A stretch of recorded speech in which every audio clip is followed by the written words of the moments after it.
आज हम पहुंच चुके हैं अरेराज में और यहाँ पे हमारे साथ जो हैं ये नगर परिषद के जो उपाध्यक्ष के उम्मीदवार हैं, ये हमारे साथ हैं। संतोष कुमार दास जी हमारे साथ अभी मौजूद हैं और आइए इनसे जानते हैं कि ये चुनाव की जो इनकी तैयारी है कैसी चल रही है। सबसे पहले तो नमस्कार और स्वागत है आपका। आपका भी स्वागत है सर जी। तो आप चुनाव किस उद्देश्य से लड़ रहे हैं, जरा बताइए।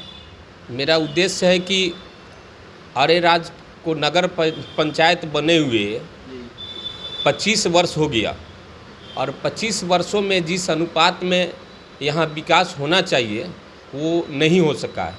इसलिए अरेराज का विकास हो, अरेराज की जनता को सब नगर पंचायत में जो सुख सुविधा मिलना चाहिए वो सब मिले, इसके लिए मैं चुनाव लड़ रहा हूँ।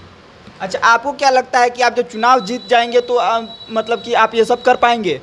एकदम कर पाएंगे, पूरा कर पाएंगे? एकदम कर पाएंगे। मजबूत इच्छा शक्ति रहती है तो सब कुछ हो जाता है। अगर इच्छा शक्ति नहीं है तो कुछ भी नहीं होता। अच्छा, आपका मुख्य मुद्दा कौन सा है? हमारा मुख्य मुद्दा है कि अरेराज में आप किसी भी वार्ड में यहाँ चले जाइए, यहाँ की जो जनता है उसको मूल जो मैंने परेशानी है, सड़क है, नाला है, कचरा उठाव नहीं होता है, इस तरह की कई समस्याएं हैं। इन सारी समस्याओं का समाधान हो, इसलिए मैं चुनाव लड़ रहा हूँ।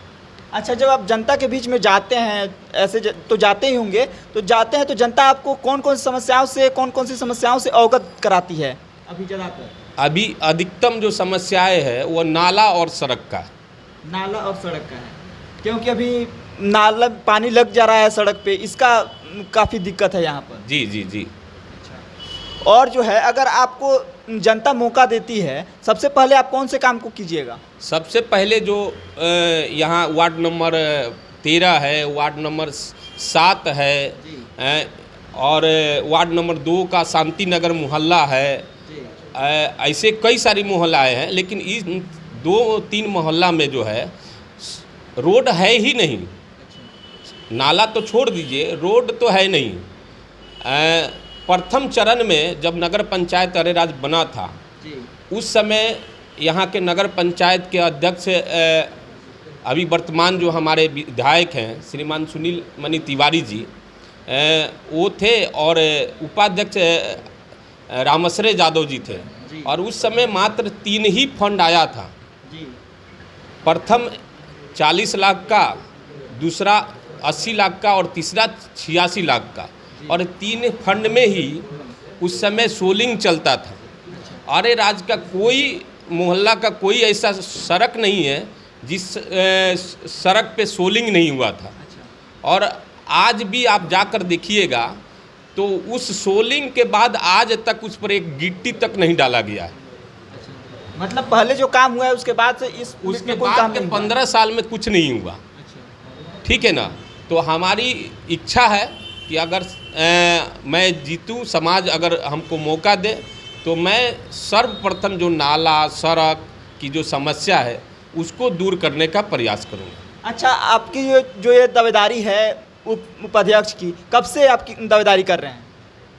जब बिहार सरकार ने यह घोषणा किया कि अब नगर निकायों में मेयर और उप मेयर का चुनाव जनता के द्वारा चुना जाएगा, अब खरीद फरोख्त नहीं होगा, उसी समय से मैंने मन बना लिया कि मुझे अब जनता के बीच में जाना है। ऐसे तो समाज सेवा मैं पिछले 30 वर्षों से करता हूँ।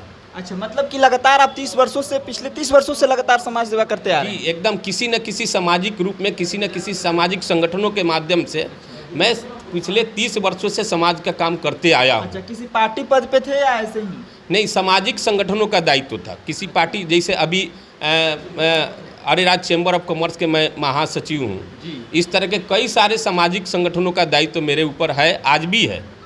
मैं पूरे बिहार लेवल के और चंपारण लेवल के दायित्वों का निर्वहन कर रहा हूँ अभी भी। तो समाज सेवा करने का काम मैं पिछले 30 वर्षों से करता हूँ, लेकिन यह महसूस हुआ कि केवल समाज जागरण से समाज का विकास नहीं हो सकता है, क्षेत्र का विकास नहीं हो सकता है। जब तक सरकारी तंत्र और समाज दोनों मिलेगा नहीं तब तक समाज का विकास नहीं हो सकता है। इसलिए इसके लिए जनप्रतिनिधि होना आवश्यक है।